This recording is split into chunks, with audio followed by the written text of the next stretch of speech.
How to make Instagram account private from public. Hey guys, welcome back to our channel. Today's video is based on how you can make Instagram account private from public.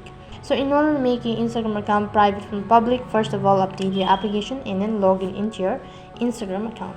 Once you're logged into your Instagram account, this is how it's gonna look like. Once you're on this page, go ahead and tap on the profile icon.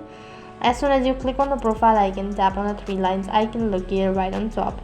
Scroll down a bit, go to settings, and here you can see privacy. So if you have a private account, then you need to toggle the switch, and here you need to click on switch to public. As soon as you've done that, your account has switched to public account. So now everyone will be able to see your post and all that. So that is basically how you can make Instagram account private from public. And similarly, if you want to make it private, then you need to do the same procedure, or you need to head to the same page, and all you have to do is just toggle the switch and click on switch to private. Here you can see that your account has been switched, and that is basically how you can make Instagram account private from public.